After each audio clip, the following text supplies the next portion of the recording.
오늘 저희들이 여러 주 동안의 성령에 관한 말씀, 요한복음에 나오는 성령에 관한 말씀을 보았는데요. 오늘이 마지막 시간이 되겠습니다. 20장 19절부터 23절까지의 말씀을 제가 읽습니다.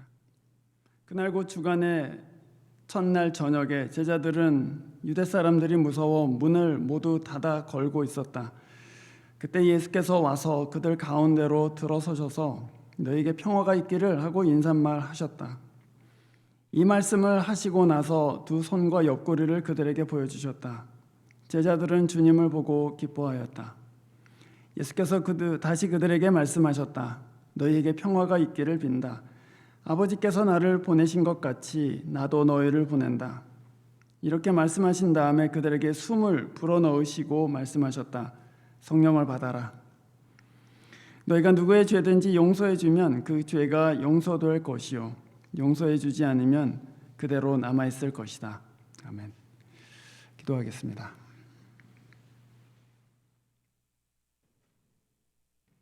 은혜가 풍성하신 하나님 아버지, 저희들 몇 주 동안 요한복음에 나오는 성령에 관한 말씀을 함께 공부하고 또 나누는 그런 귀한 시간을 가졌습니다. 오늘 이 마지막 시간에 저희들 이 말씀 가운데 우리를 부르시고 또한 보내시는 하나님 보기를 원하고 또 하나님의 부르심 받들기 원합니다. 저희 마음 가운데에 주의 귀한 거룩한 성령 보내어 주시고 또 충만케 하셔서 하나님께서 우리를 보내시는 곳에 담대한 믿음으로 갈 수 있게 해주시고 또 평화의 사도로 또 용서의 사도로 갈 수 있도록 인도해 주십시오. 주 예수 그리스도의 이름으로 기도합니다. 아멘. 오늘 이 말씀은 예수님께서 부활하신 이후에 제자들한테 나타나신 그 본문입니다. 1절 19절 첫 번째 말씀을 보시면은 주간의 첫날 저녁 이렇게 돼 있죠. 예수님께서 부활하신 날이 안식 후 첫날입니다. 그렇죠? 새벽에는 이미 막달라 마리아가 예수님의 그 시신이 안장돼 있었던 무덤에 가서 무덤에 돌이 굴려 옮겨지고 또 시신이 없는 것을 보게 됩니다. 그래서 베드로와 요한과 여러 사도들한테 와서 주님 부활하셨다 이렇게 증언을 해요. 천사도 만나고 또 거기서 예수님도 만났기 때문에 막달라 마리아가 제자들한테 와서 증언을 하고 베드로와 요한은 그 사실을 듣고 둘이서 뛰어가서 그 빈 무덤을 확인하게 됩니다. 그날 저녁입니다. 그러니까 아직 제자들 중에 아무도 예수님을 보지는 못했지만 부활하신 예수님을 본 증인이 증언을 한 것을 듣고 그 무덤에 가서 빈 것을 확인한 그날 저녁입니다. 그런데 19절 말씀에 보면은 유대 사람들이 무서워서 문을 닫아 걸어 잠그고 안에 있었다 이렇게 돼 있죠. 예수님께서는 유대인들에게는 그 종교적인 이유로 이단이니 질서를 어지럽히는 사람이니 그런 죄목으로 십자가형을 당하셨고 로마 사람들에게는 또 이방인들에게는 조롱거리가 되시면서 죽임을 당하셨습니다. 그래서 제자들에게는 이것이 굉장히 긴장되는 상황이죠. 혹시 밖에 나갔다가 너희들 예수의 제자지 그러고서는 잡아가면 어떻게 하나. 또 유대인들이 아직도 살기가 등등하기 때문에 예수님하고 엮여서 큰 고초를 받지는 않나 하는 그런 두려움으로 집안에 다 모여 있습니다.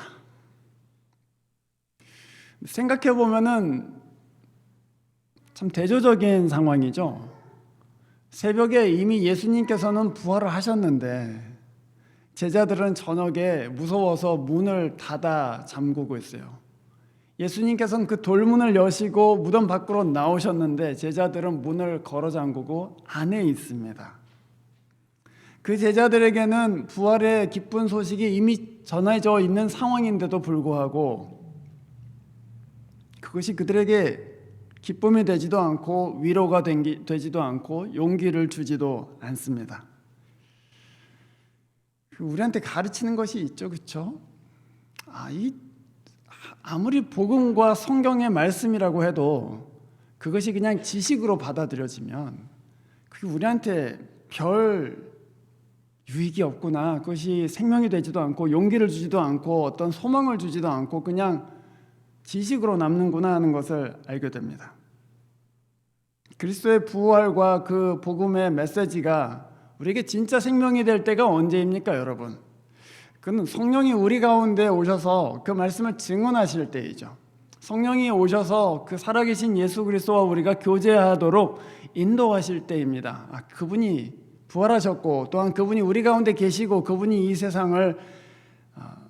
세상 가운데서 하나님의 구원의 일들을 하고 계신다는 것을 성령을 통하여 우리가 보게 되고 알게 될 때, 그때에 복음의 말씀은 그 말씀이 옳다, 그 말씀이 우리에게 능력이요 또한 생명을 준다 하고 우리에게 유익을 주게 됩니다. 그것이 오늘 부활하신 주님께서 제자들에게 성령을 받아라 이렇게 말씀하시는 것 아니겠습니까? 부활의 증인의 증언을 들었지만 무서워서 문을 걸어 잠그고 있는데 성령 받지 않고서야 어떻게 그 문 밖으로 나갈 수가 있겠어요? 성령 받지 않고서야 어떻게 그 부활하신 예수 그리스도의 능력을 힘입고 그 용기를 얻고 또 담대하게 나가서 우리 주님이 부활하셨다 하고 말할 수 있겠습니까? 성령이 없다면 우리도 그렇지 않겠습니까? 문을 걸어 잠그고 이 교회 안에서 믿는 사람들끼리 우리 부활하셨다고 그렇게 얘기하겠지만 우리가 저 문 밖으로 나가서 예수 믿는 사람으로 사는 것, 다른 이 세상하고는 다르게 믿는 사람으로, 부활을 경험한 사람으로, 또 부활의 증인으로 사는 것, 성령을 받지 않고서야 가능하지 않은 일이죠. 그래서 성령 구할 수밖에 없지 않습니까, 여러분? 우리가 성령 받지 않은 사람들이 아니지만 그럼에도 불구하고 주님께서 오늘 성령 이미 그 안에서 역사하고 있는 제자들에게 성령을 받아라 하고 말씀하셨는데 우리도 그 말씀 따라서 주님 알겠습니다, 성령 저희가 받기를 원하고 또 그 성령의 인도하심 받기를 원합니다, 그렇게 기도하는 것이 맞습니다. 그런데 사실 성령을 구하는 것은 위험한 일이죠. 왜냐하면 그 성령이 우리를 보내시기 때문입니다. 이 문 안에 있으면 안전한 것 같은데 성령이 우리 가운데 오시면 저 문을 박차고 나가게 만드시기 때문이죠. 어디론가 우리를 보내신다는 말이에요. 성령이 오셔서 신자 안에 우리가 무엇을 위해서 부름받았는지를 깨닫게 해주시고 어디로 가야 될지를 알려주시고 또 가라고 명하시기 때문에 성령 구하는 것은 사실 어떤 의미에서는 위험한 일입니다. 우리의 그 컴포트 존에서 벗어나는 그런 일이 되는 것이죠. 본문은 아까 말씀드린 대로 요한복음에서 마지막으로 성령이 언급되어 있는 부분입니다. 부활하신 주님께서는 오늘 21절의 말씀처럼 제자들에게 이렇게 말씀하시죠. 너희에게 평화가 있기를 빈다. 아버지께서 나를 보내신 것 같이 나도 너희를 보낸다. 이렇게 말씀하세요. 파송하는 것입니다. 아버지께서 나를 이 세상에 보내신 것 같이 나는 너희들을 똑같은 방식으로 이 세상에 보낸다. 그런 말씀입니다. 우리가 믿는 삼위일체의 하나님, 성부, 성자, 성령이 하나 되신 그것을 우리가 삼위일체라고 하지 않습니까? 그 삼위일체의 하나님은 요한 1서에서 우리가 보는 것과 같이 사랑의 교제 가운데 계시는 분이십니다. 그 세 위격이신 하나님께서 하나이시다라고 고백하는 것은 그분의 의지가 서로 다 일치하기 때문이에요. 아버지의 뜻을 아들 예수 그리스도께서 완전히 받으시고 또 그 아들 가운데 있는 성령께서 아버지의 사랑을 완전하게 아들한테 계시해 주시고 또한 아들의 순종을 아버지께 기쁘시게 받으실 수 있도록 그렇게 인도하십니다. 그래서 의지의 일치가 그 안에 있어요. 뜻이 같아요. 그 완전한 어떤 우리식으로 말하자면은 정말 BFF죠. Best Friend Forever. 이 세 분의 성부, 성자, 성령께서 서로 간의 마음을 정확하게 아시고 그리고 무슨 생각하는지를 깊이 아실 뿐더러 깊이 사랑하신단 말이에요. 그래서 완전히 하나가 된 공동체, 그것을 우리가 삼위일체의 교제라고 볼 수 있지 않겠습니까? 그런데 그 삼위일체 하나님께서는 언제나 그 신적인 펠로우십 밖으로 나가시기를 원한다는 말이죠. 처음에는 아들을 보내세요.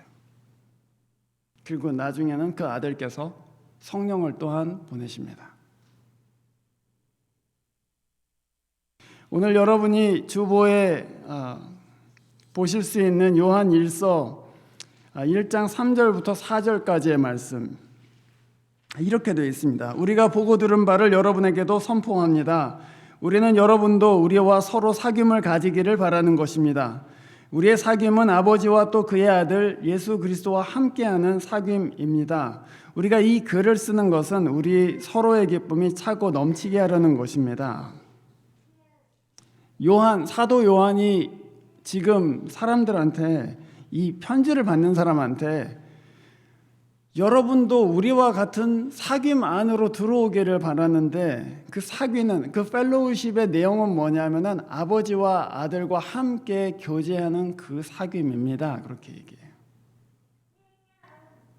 그러니까 지금 이 사도 요한조차도 그냥 성령 하나님의 교제, 그리고 예수 그리스도와의 교제에 이거 너무 좋다, 나 그냥 여기서 그냥 평생 살았으면 좋겠다, 뭐 이렇게 생각하는 것이 아니고, 이 기쁜 소식을, 이 기쁜 사귐을, 이 귀한 특권을 누군가에게 말하기를 원하고 초대하기를 원하는 것이죠. 그래서 오늘 이렇게 요한일서 맨 첫머리에 여러분도 우리와 같은 사귐을 가지기를 원하는데 그때에 기쁨이 차고 넘치게 될 것입니다. 그렇게 얘기합니다. 제가 말씀드리는 요점은 그것입니다. 우리가 믿는 삼위일체 하나님은 그냥 안에서 좋아하는 관계로 끝나는 그런 펠로우십이 아니라는 말씀입니다. 그 삼위일체의 하나님을 참으로 경험한 사람들, 성령을 경험하고 그리스도를 경험하고 하나님 아버지를 경험한 사람들은 그 교제를 항상 넘어서 나아간다는 것이죠. 내 친구들, 베스트 프렌드들 다 있으시죠, 그렇죠? 아주 친한 사람들이 있습니다. 이 교제가 좋단 말이에요. 그런데 종종 어떻게 됩니까, 여러분? 우리 더 이상 다른 사람 들어오지 못하게 하자. 우리랑 뭐 이렇게 좀 수준이 안 맞거나, 우리랑 뭐 코드가 안 맞거나, 우리랑 스타일이 안 맞는 사람 괜히 들어와서 분란만 일으키고, 그러니까 그냥 우리 딱 이 8명, 뭐 딱 이 5명만 이렇게 한 그룹을 해갖고 같이 다니자. 그게 사람의 기본적인 마음이에요. 그게 어떻게 깨지는 것, 또는 뭔가 다른 이질적인 사람이 들어와서 다른 어떤 다이내믹을 가지는 걸 원하지 않아요. 우리 다 갖고 있는 마음입니다. 그냥 이대로 끝까지 갔으면 좋겠다. 그런데 삼위일체 하나님께서는 그렇지가 않으시다는 거예요. 이 세 분 다 하나님이신데, 그 하나님이신 그분이 사람인 우리를, 유한자인 우리를 그 교제 안으로 들어와라, 이렇게 말씀하신다는 거죠. 그 교제 안으로 들어오게 하기 위해서 아들을 보내시고 성령을 보내시고, 그래서 하나님 수준에 볼 때는 정말 수준 이하의 사람들을 나와 같이 교제하지 않은 그 교제 안으로 초대하신다는 것입니다. 그게 오늘 21절의 의미예요. 아버지께서 나를 보내신 것 같이 나도 너희를 부른다. 너희들도 나가서 이 교제 안으로 오라고 초대해라. 그래서 사실은 성령 충만한 교회라는 것은 뭐 은사가 막 일어나고 그런 교회들도 있겠지만, 진짜 교회가 성령 충만하면요, 진짜 이 교회가 하나님, 살아계신 삼위일체 하나님의 교제 가운데 이 경험하면 초대하게 돼 있습니다. 초대해요. 그리고 자기의 그 독특한 그룹 바깥에 있는 사람들한테 항상 관심이 있어요. 저 사람 왜 저렇게 그 외톨이처럼 지내나? 와서 같이 점심 먹자고 하자. 왜 저렇게 혼자 있나? 우리 같이 끝나고 나서 뭐 놀자고 하자. 꼭 기도하고 뭐 예배드리고 이런 게 아니고 그 사람을 우리의 사귐 가운데로 계속해서 초대하고자 하는 그런 마음이 성령 충만한 교회, 또 하나님의 은혜를 경험한 교회에 반드시 있습니다. 제가 미국에 와서 여러분 다 경험하셨지만 한국에는 자기 집으로 초대하는 경우가 거의 없지 않습니까? 사실 그것도 가족을 전체를 초대하는 경우가 거의 없어요. 미국에 와 보니까 초대한단 말이죠. 그게 되게 특이했어요. 초대야 하네? 그것도 애들까지 다 초대하네? 삶을, 그 집에 가면 삶을 나누는 거잖아요. 어떻게 사는지도 볼 수 있고 또 이 집은 이렇게 사는구나.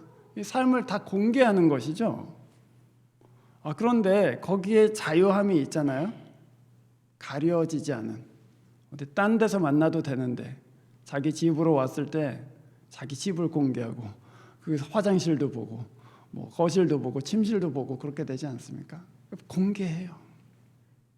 가릴 게 없어요. 복음을 믿으면 예수께서 우리의 허물을 다 가려주셨기 때문에 집을 공개하는 것에 대한 꺼리낌이 없어요. 보라고 우리 이렇게 살고 있다고.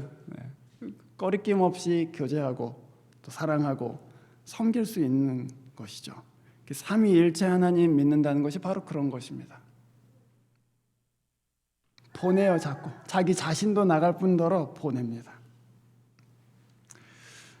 그런데 오늘 주님께서 제자들을 아버지께서 나를 보내신 것 같이 나도 너희를 보낸다 그럴 때 그 보냄 받는 사람들한테는 어떤 부르심이 생기는 것이죠. 그렇죠? 우리가 어떤 부르심 가운데 있구나 하는 것을 알게 됩니다. 사실 여러분, 우리가 예수를 제대로 만나면 지금 죽어도 괜찮은 거예요. 그렇지 않습니까? 지금 죽어도 괜찮아요. 지금 여러분 인생 몇 년 남았습니까? 한 20년 남으셨습니까? 30년 남으셨습니까? 그거 조금 더 산다고 해서 뭐 달라지는 거 있습니까? 우리가 어차피 영생 가운데 살 텐데, 우리가 죽은 후에 예수께서 우리를 다 부활시키셔서 영원 가운데 살 텐데 여기서 20년, 30년 더 사는 게 굳이 의미가 있는가? 그렇게 생각하면은 맞아. 예수 믿었으면은, 그리고 제대로 은혜를 경험했으면 지금 죽어도 괜찮다. 이게 정상이에요, 사실은. 이 땅에 별로 그렇게 미련이 없고, 그렇게 재물을 많이 쌓을 필요도 없고, 그렇게 유명해질 필요도 없고, 사람들의 인정을 받을 필요도 없고, 또 자식들이야 하나님께서 다 알아서 해주시겠지. 그럼 어떻게 돼요? 죽어도 되겠네. 죽음에 대해서 굉장히 가볍게 생각하는 것이 사실은 예수를 믿는 증거 중에 하나예요. 지금 죽어도 괜찮다. 그래서 오늘 주보이는 두 번째 말씀, 진짜 그런 사람이 한 사람 등장합니다. 빌립보서 1장에 바울 사도가 이렇게 얘기하잖아요. 나에게는 사는 것이 그리스도니. 이 사람 벌써 죽었어요. 세례 받으면서 나는 십자가에 못 박혔고 그리스도께서 내 안에 사신다 그렇게 말했죠. 죽는 것도 유익합니다. 이런 말이 세상에 어디 있을까요? 내 안에 사시는 분이 그분이시니 나는 이제 죽어도 여한이 없다, 그런 말이죠. 그러나 육신을 입고 살아가는 것이 나에게 보람된 일이라면 내가 어느 쪽을 택해야 할지 모르겠습니다. 나는 이 둘 사이에 끼어 있습니다. 살지 죽을지 그 사이에 끼어 있다, 이렇게 얘기하죠. 그러면서 이렇게 얘기해요. 내가 원하는 것은 세상을 떠나서 그리스도와 함께 있는 것입니다. 그게 솔직한 심정이에요. 사실 이 세상에 사는 것이 그렇게 녹록한 일도 아니고 고난도 많고 스트레스도 많고 어려움도 많기 때문에 사실 지금 죽어도 괜찮지 않나. 그리고 빨리 가서 예수님과 함께 그 복락 가운데로 갔으면 좋겠다. 그것이 솔직한 심정이에요. 그러나 그것이 훨씬 더 나으나 내가 육신으로 남아있는 것이 여러분에게는 더 필요할 것입니다. 나는 이렇게 확신하기 때문에 그것이 더 나한테는 예수와 함께, 지금 죽어서 예수와 함께 있는 것이 더 좋은데 여러분과 함께 있는 것이 여러분에게는 더 필요합니다. 그래서 이렇게 얘기하죠. 나는 이렇게 확신하기 때문에 여러분의 믿음의 진보와 기쁨을 더하기 위하여 여러분 모두와 함께 머물러 있어야 할 것으로 압니다. 지금 죽어도 좋다. 여한이 없다. 뭐 상을 받건 안 받건 그거 다 중요하지 않고 지금 죽어서 예수와 함께 있는 것이 나한테는 더 좋지만 여기 할 일이 있다는 거예요. 그 할 일은 뭐냐면 여러분의 믿음의 진보와 기쁨을 더하는 것. 그것이 제 부르심입니다. 그 얘기예요. 근데 사실 잘 생각해 보면 그리스도와 함께 빨리 죽어서 같이 있고 싶겠다 하는 것도 사랑이에요. 하나님을 진짜 사랑하기 때문에 그분과 같이 있는 게 난 좋아. 그리고 사랑하는 마음이 거기에 하나님 사랑하는 마음이 있어요. 근데 또 한편으로는 이웃 사랑하는 마음이 또 있는 것이죠. 그런데 내가 남아서 고생을 하더라도 내가 여기 남아서 이 사람들의 믿음을 더하게 할 수 있다면, 그리고 그 고단한 삶 가운데 기쁨의 소식을 말해줄 수 있다면 그것도 좋은 일이다. 그것입니다. 말하자면 바울은 하나님 사랑과 이웃 사랑 그 두 사이에서 이게 어느 편이 더 좋은가 이러고 있다가 그 이웃을 사랑하는 편을 택하는 것이죠. 뭐 그렇다고 이 사람이 자결해갖고 예수님께 가자 뭐 이런 것은 아닙니다. 사실은 그것이 하나님을 사랑하는 최고의 방법이라는 것도 알고 있기 때문이죠. 이 부르심이 아니라면 제가 아까 말씀드린 대로 여기에 굳이 20년, 30년 더 살 이유는 없습니다. 이 부르심 때문에 사는 거예요. 그래서 거기에 의미가 있어요. 내가 왜 사는가? 왜 내가 여기서 20년, 30년 더 살게 하나님께서 내게 생명을 허락하시는가? 그 의미를 찾는다면 그것은 하나님께서 내게 특별히 하라고 주신 사명 때문에 사는 것이다. 이렇게 말씀드릴 수 있겠죠. 그것이 뭐냐? 그 사명이 뭐냐 하는 것입니다.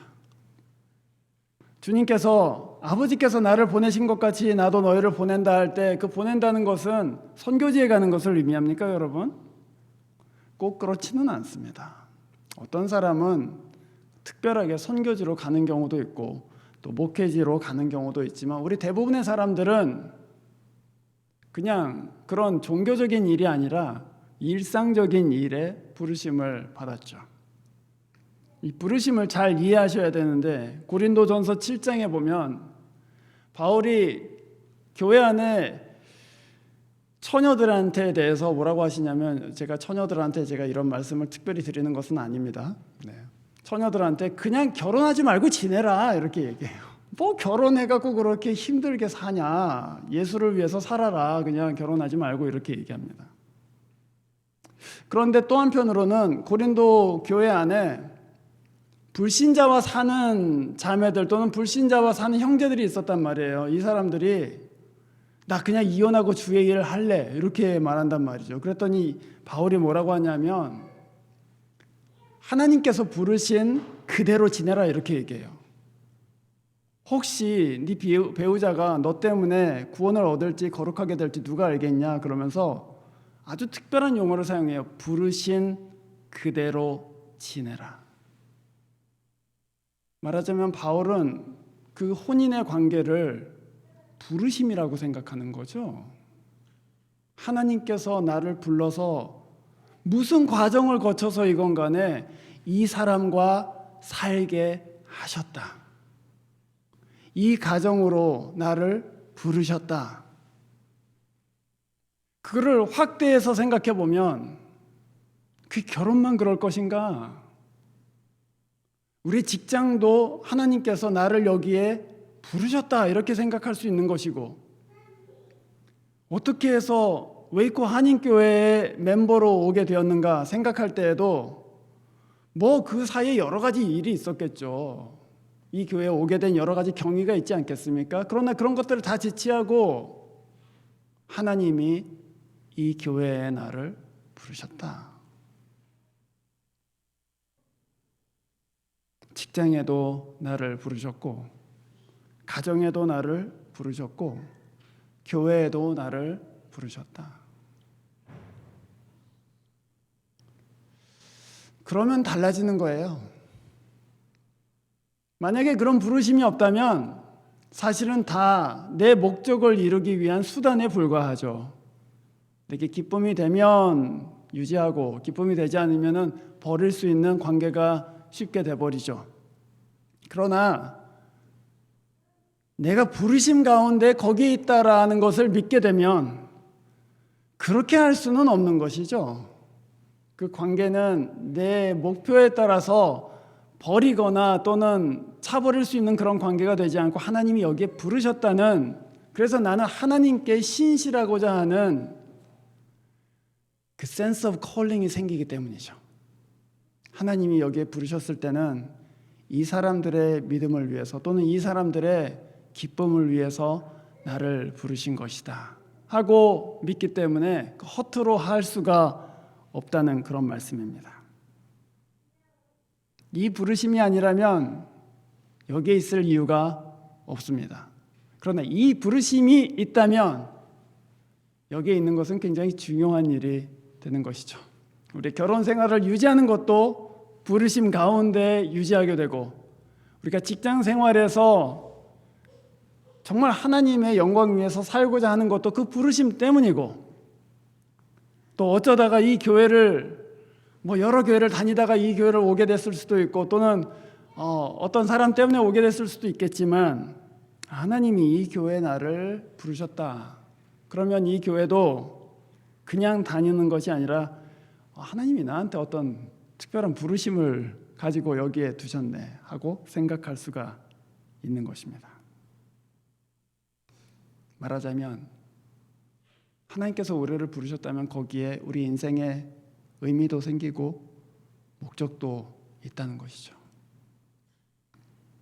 그 부르심이 우리에게 인생의 의미와 목적을 주는 것이 아니겠습니까, 여러분?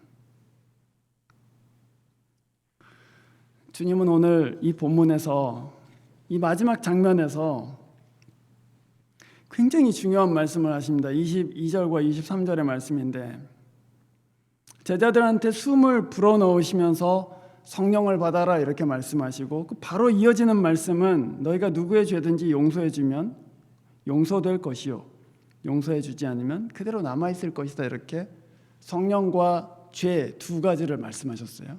근데 여러분, 첫 시간을 혹시 기억나십니까? 우리가 이 성령에 관한 요한복음 1장의 말씀, 세례 요한이 자기 앞으로 지나가시는 예수님을 보고서 두 가지로 소개를 했다는 말씀을 제가 드렸어요. 보라, 세상 죄를 지고 가는 하나님의 어린 양이다, 이렇게 말씀 증언하고, 조금 몇 절 내려가서는 성령으로 세례 주시는 분이시다, 이렇게 증언해요. 그러니까 예수님의 이 공생애를 정확하게 두 가지로 요약한 거예요. 하나는 십자가를 통해서 우리의 죄를 사하실 분이시요, 또한 성령을 주심으로 그 생명을 풍성하게 하실 분이시다, 그 얘기입니다. 그런데 오늘 주님께서 제자들을 보내시면서 하신 말씀이 사실 그 두 가지예요. 성령을 받아라, 그리고 죄를 용서해 줘라. 무슨 말씀이냐면, 우리가 부르심을 받았다고 할 때 그 부르심은 물론 각각의 부르심이 있습니다. 저는 목사의 부르심이 있고, 어떤 분은 선교사의 부르심, 어떤 분은 교수의 부르심, 또 여러 다른 부르심들이 있을 거예요. 그러나 우리 모두가 공유하고 있는 단 한 가지의 부르심이 있는데, 그것은 예수께서 하신 일을 이어가는 부르심입니다. 우리가 무엇을 하건, 어떤 직장을 다니고 무슨 일을 하건 우리는 이 일을 계속해서 이어갑니다. 죄를 용서하고 성령을 주는 일. 이 경박 너무 거창하게 들릴지는 모르겠지만, 성령께로 인도하고 또 성령 받기를 위해서 기도하는 것 중요한 사역입니다. 사도행전 8장에 보면 사마리아 사람들이 이방인들이죠. 그 사람들이 빌립 집사의 전도를 받아서 예수를 믿게 된단 말이에요. 죄사함의 복음을 선포해요. 그래서 사람들이 믿고 세례를 받았다 이렇게 돼 있습니다. 그런데 아직 성령이 내려오시지 않았다 그렇게 돼 있어요. 그래서 베드로와 요한이 내려가서 성령 받기를 구합니다. 그랬더니 그 사람들이 성령을 받아요. 그런 예가 수없이 많이 있습니다. 무슨 얘기냐면 사도행전 전체가 예수께서 이 지상에서 3년 동안 하셨던 일들을 계속해서 수행해가는 과정으로 돼 있다 그 말씀입니다. 우리에게 그 두 가지의 일, 죄를 용서해 주는 것과 죄사함의 사역과 성령 주는 사역은 무엇이라고 말할 수 있을까요? 그것은 첫 번째는 죄사함을 선포하는 것으로 생각할 수 있겠습니다. 당신은 사함 받았다고. 죄책감 가운데 살지 말고 예수 앞으로 나와서 그 죄를 씻고 자유로운 마음으로 살라고 복음을 선포하는 것이죠. 또 한편으로는 용서하는 것을 의미합니다. 내게 죄 지은 사람, 내게 잘못한 사람의 죄를 쉽게 용서해 주는 것입니다. 괜찮다고. 그럴 수 있다고. 나도 이해한다고. 다 이해할 수 없지만 그래도 나는 용서하기로 했다고. 괜찮다고. 그걸 의미하고요. 성령 세례를 주는 것, 우리가 우리가 직접 성령 세례를 줄 수는 없습니다. 그러나 성령 받기를 위해서 기도하는 것이죠. 또한 성령은 살리시는 영이 아니십니까? 그래서 우리는 생명을 살리는 사람으로 살아가는 것입니다. 오늘 제가 이 주보에 넣지는 않았지만 고린도전서 15장 45절에 보면 이렇게 바울이 복음을 명확하게 요약해요. 첫사람 아담은 산 영이 되었다고 기록되어 있는데 마지막 아담은 생명을 주시는 영이 되셨다 이렇게 얘기해요. 그 말씀을 두고두고 기억하세요. 첫사람 아담은 산 영이 되었다. living soul 이렇게 돼 있어요.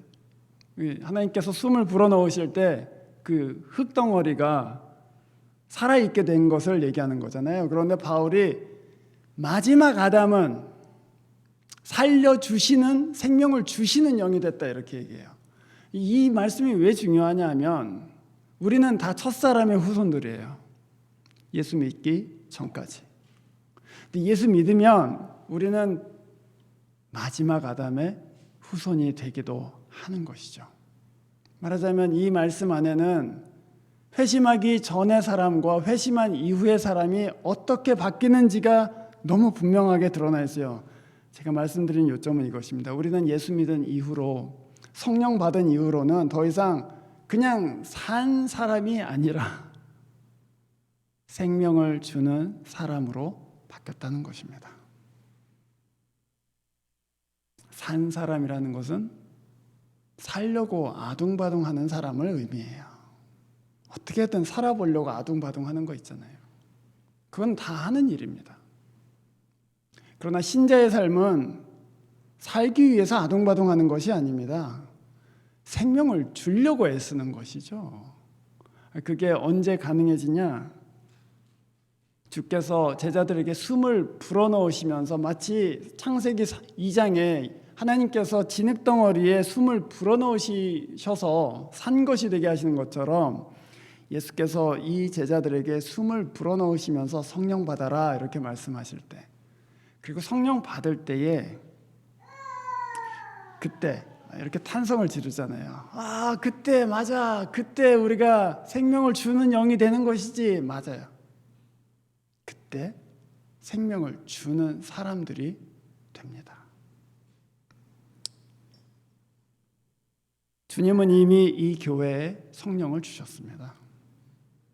우리가 할 일은 그 성령이 우리 안에 풍성하게 다스리시고 또 인도하시도록 그분께 우리 자신을 드리는 것이 아니겠습니까? 제가 오늘 한 말씀만 드리고 마치겠습니다. 우리 여러분들한테는 제가 이정우 선교사님의 기도 편지를 후원도 해드렸는데 거기 그런 얘기가 나오더라고요. 한국에서 2달 동안 살 곳은 있었대요. 근데 그 2달 이후에는 어디로 갈지를 되게 막막했었는데 세종시에 살던 어떤 장로님 권사님이 그 얘기를 듣고 자기가 다른 목적으로 전세를 구해놓은 집을 그냥 빌려줬다는 거예요. 무상으로. 근데 어떻게 해서 그렇게 됐습니까? 물어보니까 그 권사님이 자기가 빨래를 넣으려고 빨랫줄을 만들었는데 하나님께서 네가 만든 빨랫줄에 내 새가 좀 앉아서 쉴 수 있게 해주겠냐는 감동을 주셨다는 거예요.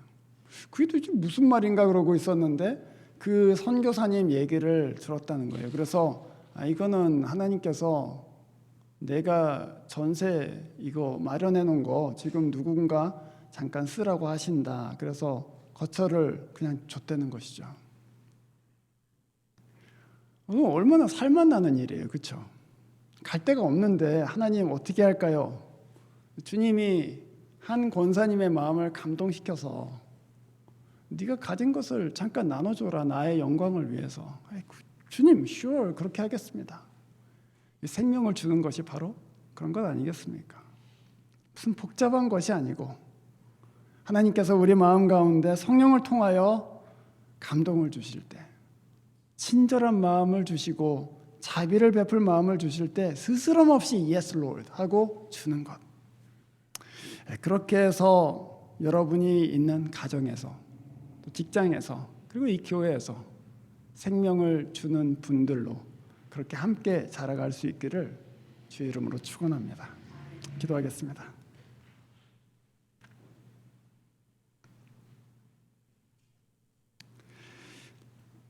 거룩하신 하나님 아버지,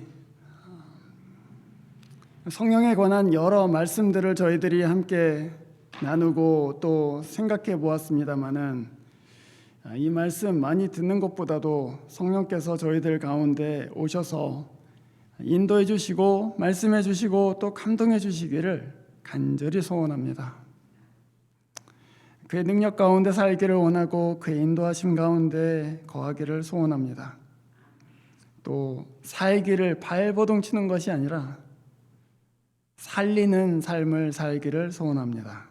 또 생명을 주는 사람들로 함께 서기를 소원합니다. 이 교회 위에 주의 생명의 영을 부어주시고 그래서 죽은 사람들은 살아나고 산 사람들은 오히려 그 생명을 나눠주는 사람, 살만 나게 하는 사람들로 변해갈 수 있도록 도와주십시오. 주 예수 그리스도 이름으로 기도합니다. 아멘. 기도하겠습니다. 이제는 우리 주 예수 그리스도의 크신 은혜와 하나님의 지극하신 사랑과 성령의 교통하심 또한 생명 주심이 여기 모인 하나님의 가족들 위에 그 가정과 일터와 또 그 이웃들 가운데 이제와 영원토록 함께 거하시기를 간절히 축원하옵나이다. 아멘.